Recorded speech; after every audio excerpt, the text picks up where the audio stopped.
출애굽기 33장 11절을 보겠습니다.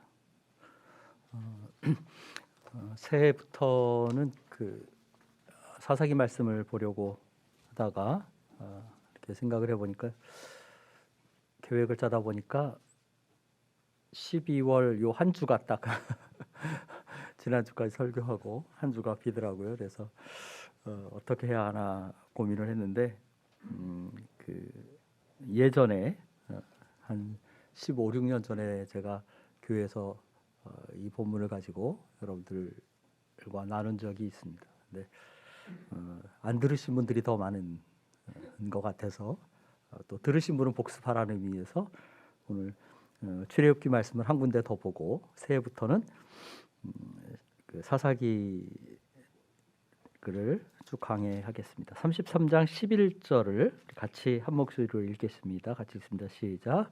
사람이 자기의 친구와 이야기함 같이 여호와께서는 모세와 대면하여 말씀하시며 모세는 진으로 돌아오나 눈의 아들 젊은 수종자 여호와는 회막을 떠나지 아니하니라.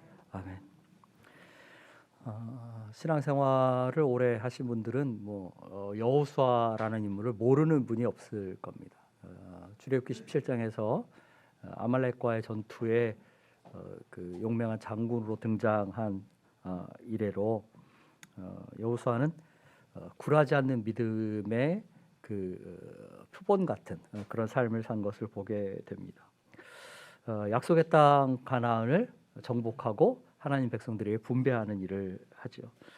여호수아의 생애를 가만히 보면 믿음으로 시작하고 믿음으로 진행하고 믿음으로 마쳤다 이렇게 얘기할 수 있습니다.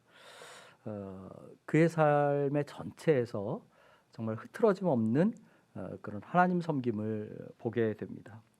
오늘 우리가 읽은 이 짧은 한마디는 여호수아의 이런 생애를 여호수아라는 인물 자체를 아주 특징적으로 잘 요약해서 규정하는 그런 말씀이라고 할 수 있겠습니다.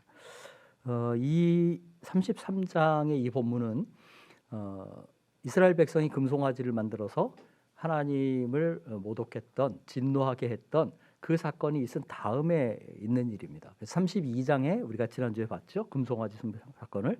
그리고 이제 33장에 오게 되면 모세가 회막을 설치를 하는데 진과 거리를 떨어뜨려서 그러니까 백성들이 그 진친 곳과 거리를 떨어뜨려서 거리두기를 말 그대로 하는 것을 보게 돼요. 여기 이제 회막은 여러분들이 오해하지 말아야 할 것은 뭐냐면 성막 건립은 이제 35장에서 시작해서 출애굽기 이제 마지막 40장 가야 비로소 그때 완성이 되거든요. 근데 이 33장에 회막이라는 말이 나와요. 이것은 아마 임시 처소 같은 그런 형식으로 본진과 떨어뜨려서 이렇게 모세가 하나님을 만나는 때에 그 용도로 설치를 해놨던 것 같아요. 이렇게 이제 진과 회막의 거리를 떨어뜨려 놓은 것은 뭐냐면 그만큼 이스라엘의 범죄가 심각하고 그들의 죄로 인해서 하나님과의 친밀한 교제가 멀어졌음을 한편으로 상징하는 것입니다. 그런데 이제 이때 모세는 진을 떠나서 회막에 이렇게 들어가서 하나님을 만나죠. 근데 그럴 때면 어떻게 되냐면 구름이 그 회막에 임합니다. 그리고 백성은 자기 처소에서 그것을 바라보면서 멀리서 경배했다. 그리고 모세는 친구와 대화하듯이 하나님과 대화했다. 그렇게 되어 있습니다. 그런 다음에 이제 모세가 그 회막을 떠나 진으로 돌아오면 거기는 비어 있는 것이 아니라 누가 늘 거기 머물렀냐면 모세의 수종자인 시종인 여호수아가 머물렀다 이렇게 되어 있습니다. 오늘 이 이제 기록을 가만히 보게 되면 사실 여호수아는 그냥 스쳐 지나가는 인물처럼 등장을 해요. 하나님과 친구처럼 대화하는 그 모세의 광채에 가려서 여호수아는 그냥 엑스트라 같은 아무도 주목하지 않은 그런 인물입니다. 그런데 아까 말한 것처럼 이 짧은 한 구절에 그것도 11절 후반절 거의 끄트머리에고 한 구절에 여호수아 전체를 규정하는 것 같은 그런 표현들이 나옵니다. 집약되어 있어요. 그것을 이제 오늘 말씀 그대로입니다. 그러니까 젊다. 우리 말은 이제 젊다라는 말이 제일 먼저 나오는데 이 말은 청년이라는 말이에요. 히브리어 성경은 수종자라는 말이 제일 먼저 나옵니다. 그래서 젊다, 수종자다, 또 여호수아라는 이름 자체가, 그리고 그가 회막을 떠나지 않았다라는 것이 여호수아의 전생애를 규정하는 표현입니다. 저는 그렇게 생각합니다. 제가 이제 여러분들과 제일 먼저 보려고 하는 것은 이 수종자라는 말이에요. 이 수종자라는 말은 샤라트라는 단어인데, 출애굽기, 그러니까 이제 그 모세오경과 여호수아서까지에서 여호수아에게 이 말이 4번 사용이 됩니다.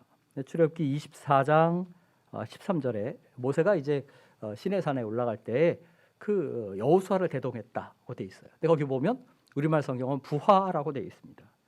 예전 성경은 종자라고, 약간 좀 우리에게 어색한 표현인데 종자라고 되어 있습니다. 세번역 성경은 부관이라고 옮기고 바른 성경은 보좌관이라 이렇게 옮겨요. 그러니까 바른 성경은 쭉 찾아보면 항상 이 샤라트를 보좌관이라고 여호수아에 대해서 보좌관이라고 옮기고 있습니다. 오늘 읽은 33장 11절은 수종자라고 번역하는데, 세번역은 역시 부관이라고 옮기고 바른 성경은 보좌관이라고 옮겨요. 그리고 마지막 이제 그 다음에는 민수기 11장 28절에는 섬긴다, 모셔섰다, 곁에서 모셨다 이렇게 되어 있습니다. 그리고 이제 마지막으로 나온 것이 여호수아 1장 1절이죠. 여기서는 수종자라고 되어 있고 예전 성경은 시종이라고 되어 있어요. 그러니까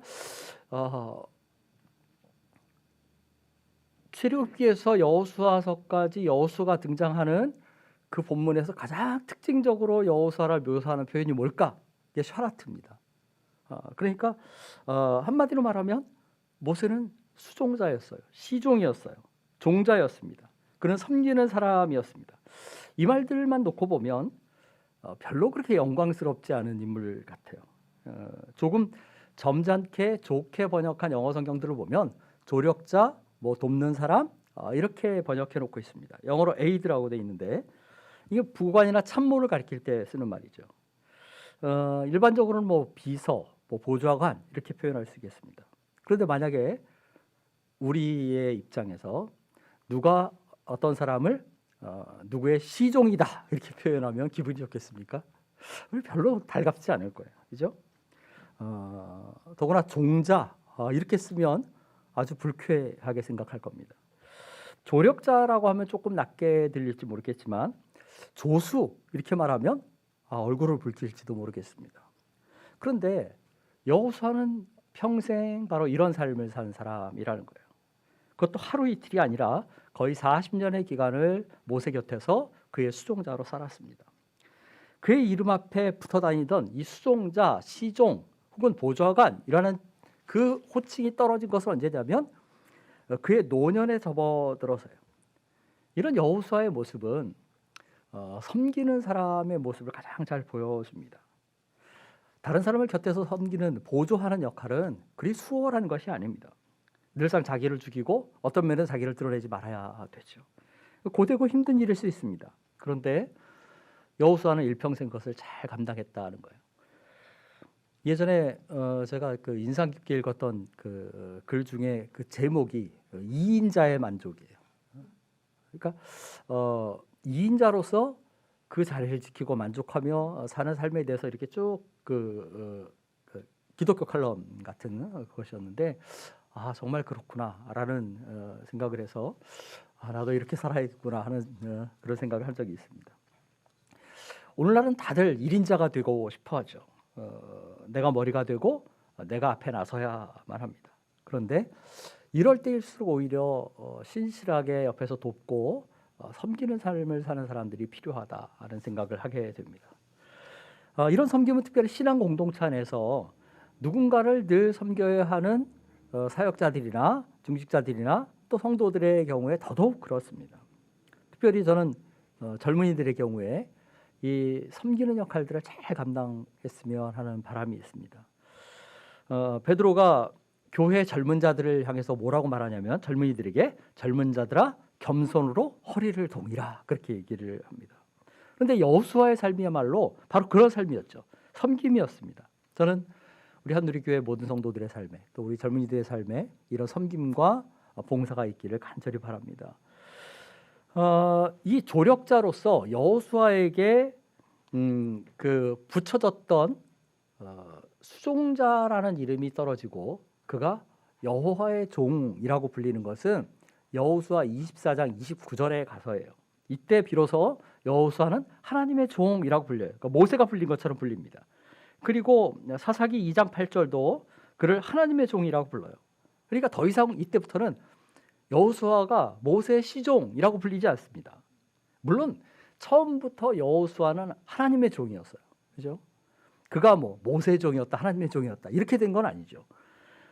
그러나 이런 그 과정을 가만히 보면 여호수아가 일평생 자기에게 맡겨진 직분을 겸손하게 잘 감당했고 그에게 하나님의 종이라는 이름이 주어진 것은 그런 역할을 잘 감당한 여호수아에게 주어지는 하나님의 상급과 칭찬 같은 것이다. 이렇게 볼 수 있어요. 왜냐하면 여호수아 24장이 어떤 장입니까? 여호수아가 고별 설교를 하는 때예요. 그리고 24장 29절은 여호수아의 죽음을 언급하는 때입니다. 그러니까 여호수아가 하나님의 종이라고 불린 게 언제예요? 그가 죽을 때예요. 사사기 1장도 역시 여호수아의 죽음을 얘기하면서 여호와의 종이라고 얘기합니다. 이건 의미심장하죠. 뭐냐면 여호수아는 일평생 영광이나 자리나 명예나 지위를 탐하지 않고 섬기는 자로 그렇게 살았어요. 그렇게 일평생을 사니까 하나님이 그를 귀하게 보셔서 하나님의 종이라는 그런 영광스러운 이름을 주신 것입니다. 어떤 경우에 우리가 공동체 안에서 생활하다 보면 나에게 주어지는 일은 허드렛 일처럼 그렇게 여겨질 수 있어요. 늘 그 쓸고 닦고 치우고 남 돕는 일만 하는 것처럼 나는 왜 매일 이렇지? 이렇게 생각하는 사람들이 있습니다. 제철 집사님이 옛날에 잘했지만 요즘은 이제 이사하면 다 이삿짐 센터 불러가지고 포장 이사하니까 그런 일 없죠. 근데 저희 제가 전도사, 강도사하고 목사 선수 받을 그 즈음까지만 해도 뭐 여기 아람동에 이사 올 때만 해도 늘 교회 청년들이 이삿짐을 날랐어요. 근데 어떤 청년을 보면 늘 그 이사할 때마다 불려라 다니는 사람이 있어요. 대표적인 인물이 문제철 집사입니다. 이제 그때 제가 감사한 거는 뭐냐면 뭐 그렇다고 이렇게 언짢아하고 불평하지 않고 늘 감사하게 그 일을 하더라고요. 우리에게 좀 그 하찮은 것처럼 여겨지는 일이 주어지더라도 왜 나는 이런 일을 시켜라고 할 것이 아니라 그 일을 잘 감당해야만 합니다. 조연을 잘해야만 주연을 맡게 되죠. 엑스트라를 잘해야 주연을 맡게 됩니다. 그때 비로소 진정한 지도자의 자리에 서게 됩니다. 작은 일에 충성할 때 큰 것으로 맡기시는 하나님이셔요. 우리가 작은 직분이라도 또 작은 역할이라도 제 사람들이 하찮게 보는 것이라도 묵묵하게 충성스럽게 감당하는 그런 하나님의 사람들 되시기를 바랍니다.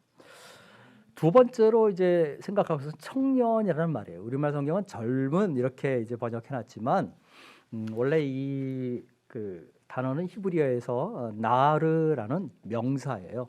그러니까 청년이라는 말입니다. 이 나르라는 말은 어떤 경우는 소년을 가리키기도 해요. 그러니까 성년이 되지 않은 소년, 청소년을 가리키기도 합니다. 자, 그럼 이제 질문을 하나 던질게요. 이때 여호수아는 모세의 시종으로 불리는, 그러니까 출애굽기 33장 혹은 뭐 출애굽기 17장 이 어간에서 여호수아는 청년이었을까요? 처음 모세의 시종이 됐을 때 여호수아가 몇 살이었을까요? 여호수아 24장 29절을 보면 여호수아가 몇 살에 죽냐면 110살에 죽습니다. 그런데 그때가 이제 가나안 정복을 이렇게 크게 마무리 지었을 때잖아요. 그죠? 근데 이 가나안 정복 기간이 대체로 몇 년이냐면 한 25년 정도 되는 기간이에요. 자, 그러면 110세에서 25을 빼면 85세죠. 그죠? 가나안 정복 시작할 때가 85세. 근데 여호수아가 아말렉 전투에 처음 등장하니까 출애굽 때부터 모세를 40년 동안 옆에서 보좌했거든요. 그러면 40을 빼보세요. 그럼 여호수아의 나이가 이때 몇 살쯤 됐을까요? 아마 33장에 오면 46 정도 됐을 거예요. 아말렉 전투쯤에는 아마 한 45세? 이렇게 됐을 겁니다. 자, 그러면 그런 여호수아에게 청년이라는 말이 어울릴까요? 아니면 소년이라는 말이 어울릴까요? 물론 뭐 그때 120세 살았으니까 모세가 80세였으니까 모세에 비하면 여호수아는 40대의 여호수아는 젊은 사람이죠. 그죠? 그래서 아마 우리말 성경이 청년이라는 말은 좀 안 어울린다. 그래서 젊은 이렇게 개역개정이 옮긴 거 아닌가라는 생각이 들어요. 그런데 이 나하르라는 말은 이제 그렇게 젊은 사람을 가리키기도 하지만 앞서 사용했던 히브리어에서는 수종자라는 말이 먼저 나오는데 수종자라는 말을 보충하는 거의 같은 의미로 그렇게 사용되기도 합니다. 그렇지만 이제 저는 이 여호수아를 보면서 무슨 생각을 하냐면 여호수아야말로 청년이라는 말이 가장 잘 어울리는 인물이다라는 생각이 들어요. 여러분 성경 인물을 한번 머릿속에 이렇게 그려보세요. 아브라함, 모세 이렇게 생각하면 청년 이미지가 딱 떠오르나요? 그렇지 않죠. 완숙한 지도자의 모습이나 아주 연로한 그 어떤 수염난 그런 할아버지 같은 그런 모습들이 연상이 되죠. 그죠? 그런데 요셉 그럼 어때요? 요셉은 늘 젊은 사람 같아요. 그죠? 더구나 한 뭐 10대 후반이나 20대 초반 같은 이미지가 이렇게 떠오르죠. 근데 청년 이 여호수아도 그래요. 여호수아도 보면 늙은 걸 모르는 그런 젊은 사람으로 연상이 됩니다. 왜냐하면 여호수아에게 있는 패기와 결단과 굴하지 않는 믿음 때문에 그래요. 그는 물러서지 않는 그 청년 신앙의 가장 표본 같은 그런 인물입니다. 이런 예를 가장 잘 볼 수 있는 것이 어디입니까? 바로 12정탐꾼의 보고 때예요. 모세가 가나안 입성을 앞두고 정탐꾼 12명을 보내죠. 그런데 정탐꾼들의 보고는 다 일치해요. 그 땅이 젖과 꿀이 흐르는 땅이다라는 거예요. 그런데 결정적인 면에서 차이가 있죠. 10명의 정탐꾼은 뭐라고 말합니까? 거기에는 정말 거대한 거인들이 살고 있다. 그들에 비하면 우리는 아무것도 아니다. 그렇게 얘기를 합니다.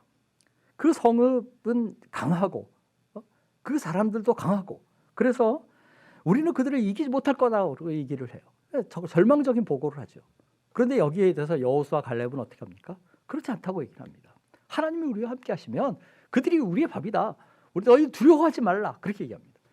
근데 사실 이 일 때문에 이 10명의 정탐꾼의 보고 때문에 온 이스라엘 백성이 동요하죠.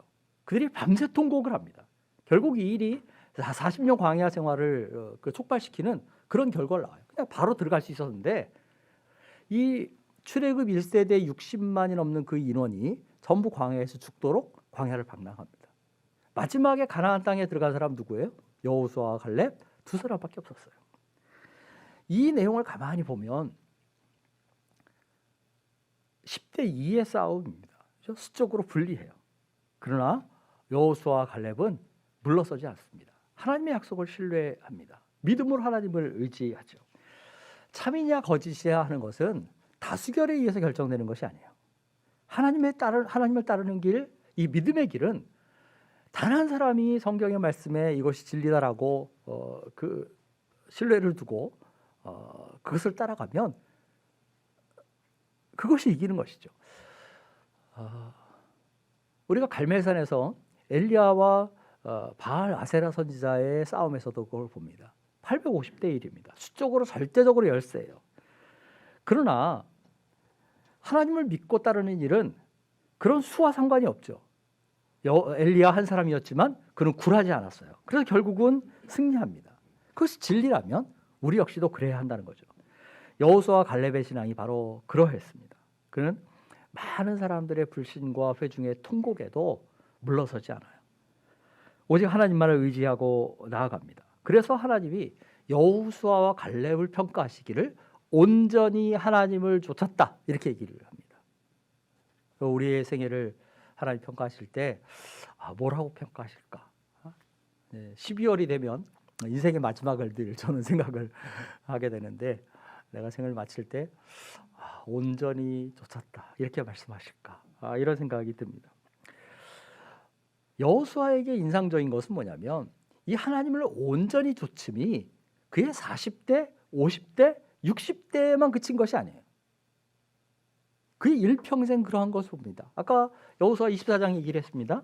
거기에 여호수아가 이제 이스라엘 지도자들을 모아서 고별 설교를 하는 내용이 나와요. 그런데 그 내용을 보면 출애굽에서 가나안에 이르기까지 하나님 베푸시는 일을 쭉 설명을 합니다. 그것이 너희의 노력으로 된 것이 아니라 너희의 힘으로 된 것이 아니라 오직 하나님의 힘으로 됐다. 하나님의 은혜로 됐다. 이렇게 얘기합니다. 그러면서 이스라엘 백성의 결단을 다시 한번 촉구하죠. 여호수아 24장 가서 보겠습니다.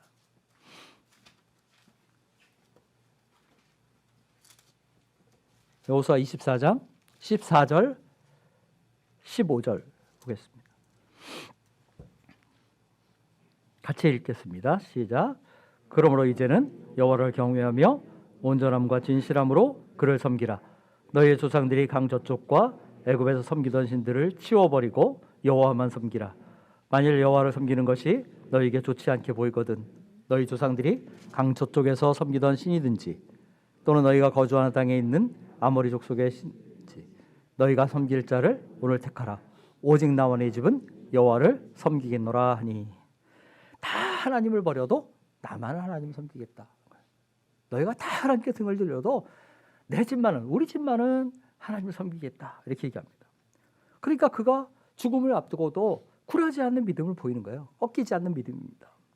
결코 물러서지 않는 것을 봅니다. 저는 저나 여러분의 가정에, 우리에게 이런 고백이 있었으면 좋겠어요. 오직 나와 내 집은 여호와를 섬기겠노라 이렇게 했으면 좋겠습니다.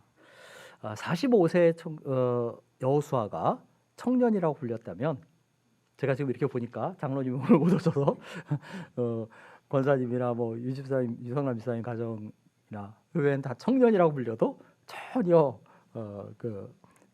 뭐 여호수아에 비춰보면 잘못이 아닌 그런 분들이 다 앉아 있어요. 여호수아가 믿음의 기회를 일평생 유지하고 꿋꿋하게 푸른 신앙으로 살았다면 저와 여러분도 그렇게 살아야 하지 않겠나 생각을 합니다. 자, 세 번째로 제가 생각하려는 것은 여호수아라는 이름이에요. 여호수아라는 이름은 여호와는 구원이시다라는 말이죠. 그런데 이 이름은 바로 예수라는 이름과 예수님의 이름과 똑같은 이름이에요. 구약에서는 뭐 예수와 여호수아 이렇게도 불리기도 하고 또 이제 헬라어로 쓸 때 예수스 이렇게 표현하죠. 이게 같은 이름입니다. 그러니까 여호수아는 한마디로 말하면 예수님을 예표하는 대표적인 인물이에요. 이 여호수아는 자기의 이름에 걸맞는 삶을 살았어요. 그러니까 여호와가 구원이시다라는 이름처럼 그의 삶은 하나님의 구원을 드러내는 삶이었어요.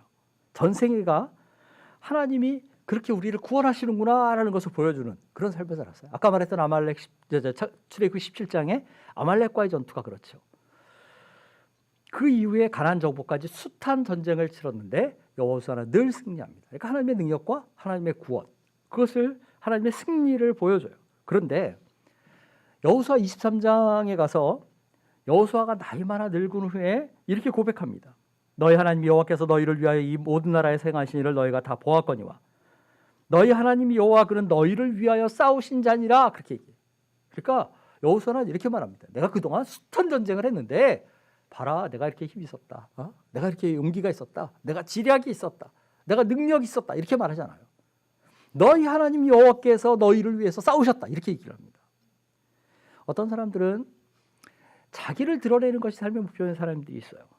자기 이름을 내는 것, 그것을 가장 크게 생각을 합니다. 물론 뭐 우리가 속담에서 말하는 것처럼 호랑이는 죽어서 가죽을 남기고 사람은 죽어서 이름을 남긴다 그러죠. 그러니까 이름을 남기는 것이 의미 있는 일일 수 있어요. 뭐 모르겠습니다. 후세 사람들이 기억을 해주니까 그러지만 내 존재 자체가 이 땅에서 사라진 다음에 이름이 남아 있는 것이 존재가 없는 나에게 어떤 의미가 있을까 하는 생각을 종종 하게 돼요. 이 영생을 생각하고 뭐 영원한 삶이 있다는 것을 믿는 우리들이야 그것이 의미가 있을 수 있겠죠. 문제는 뭐냐면 뭐 이름을 내는 것도 이름을 남기는 것도 중요한 일이에요. 그런데 하나님의 이름은 뒷전이고 자기의 이름을 내는데 혈안이 되어 있는 것이 문제죠. 바벨탑 인류의 오류를 한번 생각을 해보세요. 사람들이 탑을 쌓고 그 한 것이 탑 쌓은 것 자체가 잘못이 아니죠. 그런데 그 동기가 뭐예요? 자기들의 이름을 내려는 거예요. 자기들의 업적을 기리고 찬양하고 뽐내는 것이 그들의 잘못이었습니다. 이건 하나님의 그 백성 공동체, 교회에서도 마찬가지예요. 지난 수요일에도 잠깐 언급했지만 어떤 일들을 하다 보면 자기 이름이 안 들어가면 나서지 않으려는 사람들이 있어요. 그래서 어떻게 해요? 다 이름들을 기록을 합니다. 뭐 건축을 할 때는 건축 그 기념석에 이름을 헌금한 사람 이름을 딱 쓰죠. 그래야만 그 일에 참여를 합니다. 교인은 자기 이름을 내려고 하고, 교회는 자기 교회 이름을 내려고 하고, 교단은 자기 교단의 이름을 내려고 해요. 이건 참 조심해야 할 일일 수 있습니다. 그러다 보면 하나님의 명예가 뒷전인 경우가 많습니다. 우리는 여호수아처럼 하나님의 구원, 하나님의 이름만을 높이는 사람이 되어야 되겠다 하는 겁니다. 자, 그러면 하나님이 구원이심을 어떻게 삶 속에 드러낼 수 있습니까? 자, 여호수아는 일평생 패배하지 않는, 늘 승리하는 삶을 살았어요. 한번 이제 아이성 전투에서 패배를 하긴 하죠. 물러서긴 하죠. 그 아간의 범죄 때문에. 그러나 여호수아는 정복 전쟁을 잘 치르는 것을 보게 돼요. 그럼 이제 이런 생각을 하죠. 늘 승승장구하고 형통하고 패배를 모르는 삶을 살아야만 우리가 하나님의 구원을 세상에 선포하겠구나라고 생각합니다. 근데 우리가 신앙생활에서 승리하는 것이 무엇인가를 한번 생각을 해보세요. 그것이 세상의 관점에서 형통하고 어려움을 전혀 겪지 않는 것인가? 그건 아니죠. 오히려 고난과 어려움과 역경 가운데서도 그 신앙을 포기하지 않고 꿋꿋하게 하나님을 섬기는 것, 그것이 신앙의 참 승리예요. 삶에 고난이 있고 어려움이 있더라도 처져 있거나 무기력해져 있는 것이 아니라 오히려 감사하고 찬양하고 흔들림 없이 믿음의 길을, 삶의 길을 걸어가는 것, 그것이 참 승리입니다. 그럴 때 비로소 사람들이 우리 안에 있는 구원을 보고 우리에게 계신 하나님을 보고 그 하나님을 알고 싶어 하게 되죠.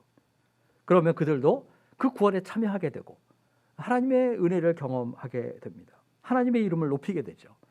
저는 우리 한누리 가족들이 이 땅을 살면서 우리가 고난 많은 세상에 살잖아요. 지금 벌써 뭐 이제 해를 넘기는 걸 보면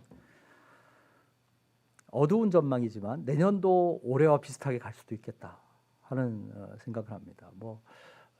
그 감염병 전문가들은 적어도 3년 간다. 앞으로도 5년 간다. 이런 우울한 전망들을 내놓기도 합니다.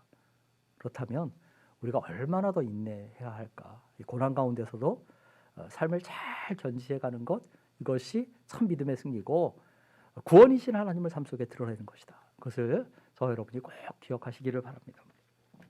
마지막으로 우리가 주목할 것은 뭐냐면 여호수아가 회막을 떠나지 않았다는 거예요. 문맥에서 이 말의 직접적인 의미는 아까 말한 것처럼 모세가 진으로 돌아온 다음에 여호수아가 거기 남아서 그 회막을 관리하고 지켰다, 이런 의미일 겁니다.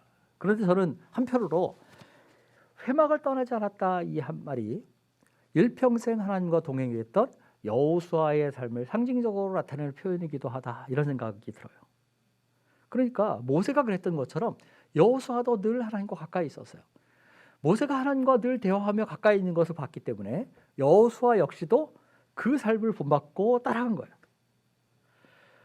그러기에 여호수아는 성령이 충만했습니다. 민수기 27장을 보면 모세가 이제 후계자를 세우려고 해요. 그때 하나님이 뭐라고 말씀하시냐면 눈의 아들 여호수아는 그 안에 영이 머무는 자다. 여호수아는 그 안에 영이 머무는 자다. 이 영이 무슨 영이겠습니까? 하나님의 영이죠. 성령이죠. 그래서 그를 안수해서 그 직분을 위임해라, 위탁해라. 그래서 모세 후계자를 삼아라 라고 얘기를 하셔요. 그 후에 이제 신명기 말씀 보면 모세가 여호수아에게 안수하니까 그에게 지혜의 영이 충만했다 그래요. 한마디로 여호수아는 하나님의 인도하심을 받는 삶을 살았어요. 하나님의 능력으로 충만한 삶을 살았습니다. 그렇기 때문에 그에게 주어진 역할과 직분을 잘 감당했던 것입니다. 이 회막을 떠나지 않는 삶, 늘 하나님 앞에 있는 삶, 이것이 경건한 믿음의 사람의 삶의 가장 중요한 특징이에요. 그 대표적인 인물이 누굽니까? 사무엘이에요. 그렇죠? 어머니 한나가 임신을 못하는 여인이었죠. 그런데 기도하고 사무엘을 얻습니다. 그런데 그때에 한나가 엘리 제사장에게 사무엘을 데려가면서 어린 사무엘을 바치기로 했으니까 데려가면서 하는 말이 있어요. 내가 그를 데리고 와서 여호와 앞에 베게 하고 거기 영영이 있게 하리라. 한나의 소원이 뭐예요?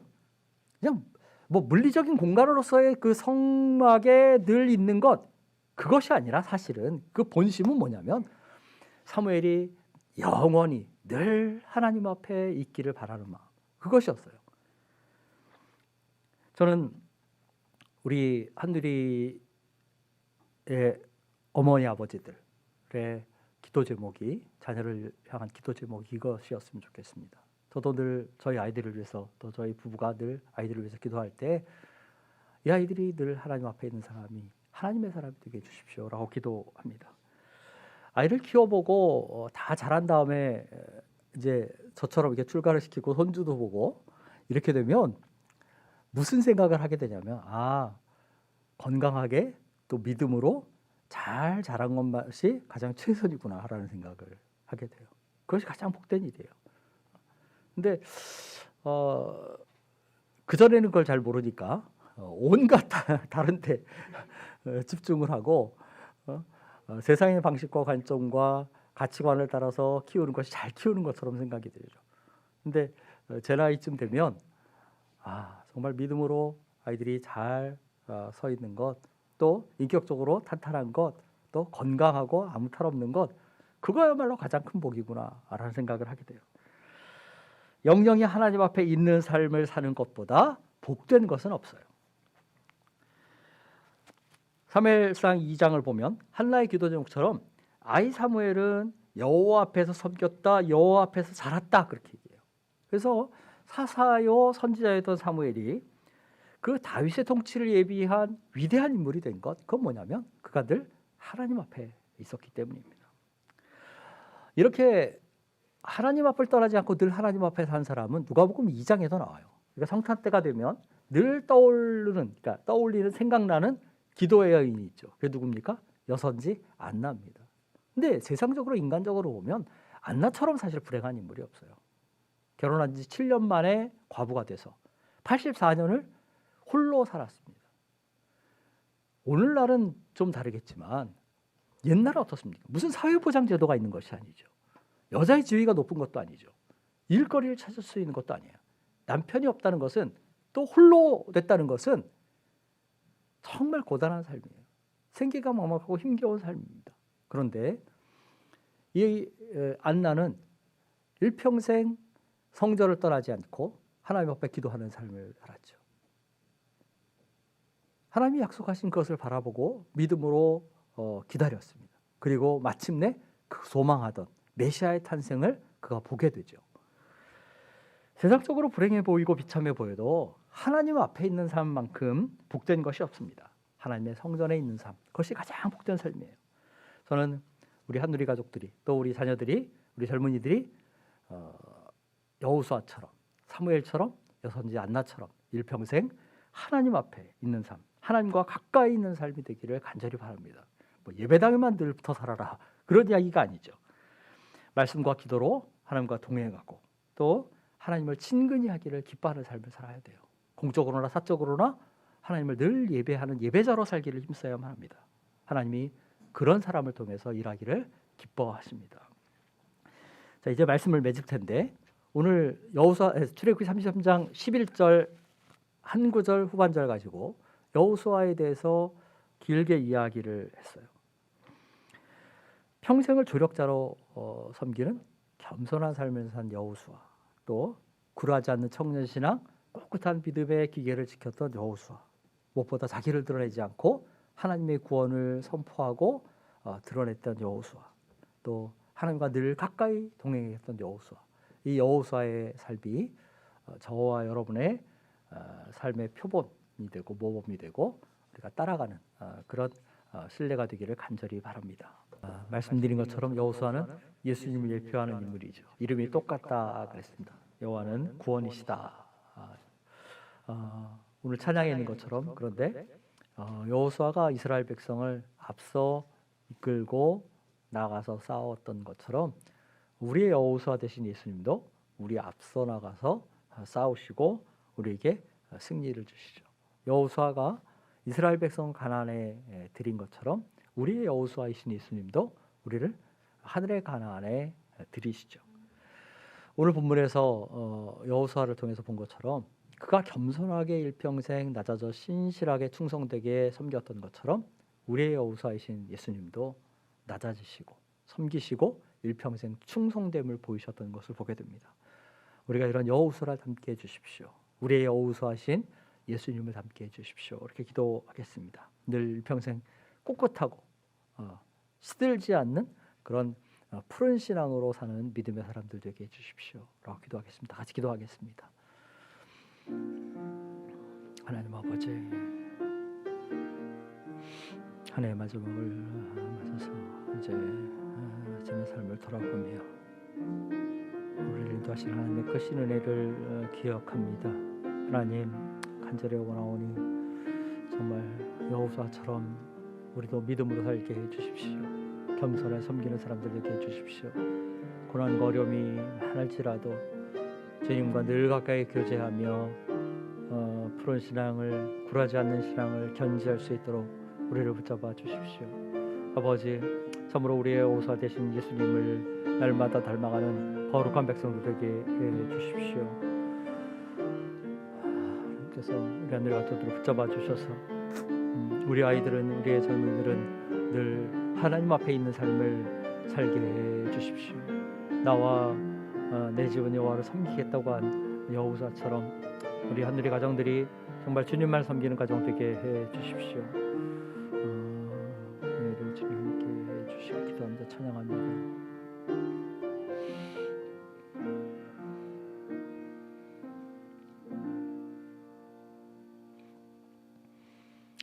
일평생 믿음의 기계를 잃지 않고 푸른 신앙을 유지했던 신실한 종 여호수아처럼 우리도 그렇게 살기를 원합니다.